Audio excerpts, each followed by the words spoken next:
कि अगर जिस बंदे ने मोबाइल शैल घूम भेजने ठीक है इतने इतने महंगे मोबाइल हों तो उस आप फौरी एक ही इकदाम करने चाहिए। अच्छा तुम लोगों का की मशवरा देने हो कि मोबाइल सही पाकिस्तानी सही आईफोन सही बाहर इंटरनेशनल मोबाइल सही केड़े करने चाहिए। गला करसा खरिया साफ सचिया ते सुचिया क्या हाल है भराओ ठीक हो कार बार साहब खैर खरी होती एक नवा पेज बढ़ाया डेली गपशप लाइट ने ना तो सारे से पहले तो मेहरबानी हो सी ने तो इसा कदे फॉलो करके ना तो बड़ी चाह आ बनसी क्योंकि तुसा आपस में प्यार मुहब्बत वाला सिलसिला हकदा ही है ही आवे ना तो हकदाई नाल गल पे करना ना कर सो तो खफा मैं भी ना होना काट छड़ सो थोड़ा मा फायदा हो बनसी तो अज तुसा मैं जरा दसना मोबाइल शैला ने मुतलक ना तो मोबाइल की सूरत हाल है की मामलात है तो इस उत्ते प्रॉपर तुसा इन्फॉर्मेशन दे तो इस वीडियो शेयर भी करना है तो कमेंट में अपनी राय भी देनी है तो जरा मैं भराऊ नाल गपशप मारना वा अपने कमी नाल लगा पाया लेकिन मैं थोड़ा जहा भराऊ डिस्टर्ब करना। अस्सलाम वालेकुम। वालेकुम सलाम। मेरे भराऊ ना की सैयद जुल्फकार जी पहचान। शाह जी कितने टाइम से मोबाइल काम पे करने हो? मैं पहचान 15 साल हो गए इस फील्ड 15 साल हो गए तो ये मोबाइल की इंडस्ट्री के जी को बचना भी है भाई बहुत वड्डिया दुकाना भी है इनको फायदा भी होना है कि नहीं होना है? बाहर कारोबार है पहचान जेड़ा मर्जी पे होवे शोभा जेड़ा मर्जी होवे जेड़ा कारोबार तुसां करसो वो ठीक है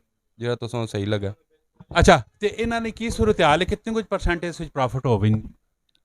हर चीज़ ना अलग अलग मार्जिन है पहचान जिस तुसां ने कपड़े हो गए गड्डियाँ हो गए हर चीज़ ना असला दा हिसाब किताब है इसे 1000 भी बचना है 500 भी बचना है जिस तुसी आखो उस हिसाब नाल कवर ना लदा चीज़ है मोबाइल ने लदा चीज़ है।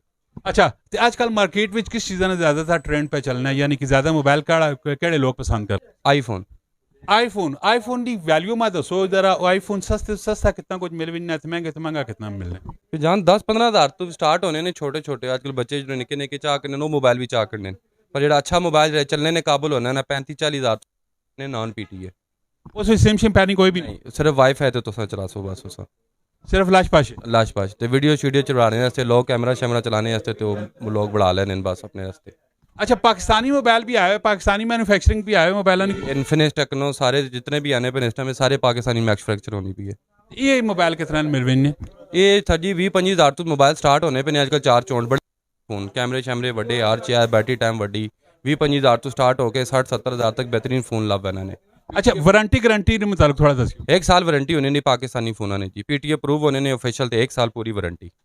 चोरी शोरी ने दसो अक्सर लोगों ने मोबाइल चोरी हो आने होने इस तरह मोबाइल तो दुकाना ते नहीं असा कोल नहीं आने असी कोल ते आवे बगैर बॉक्स तो असी सब तो पहले फोन हाथ ही ना रखने ते दूसरी गल असी डाटा सारा रिकॉर्ड करना है जितना पंजाब पुलिस ने साढ़े को रिकॉर्ड होना है सारा असी आई डी कार्ड कहन के डाटा एंटर करके आई डी कार्ड स्टाम्प थैंप हर चीज़ लगा के तो असी सैकेंड हैंड फोन परचेज करने हैं इस तो इलावा असी परचेज नहीं करने अंडर एज बच्चे होवन या कोई होवे उन्होंने को खरीदने ना हुआ।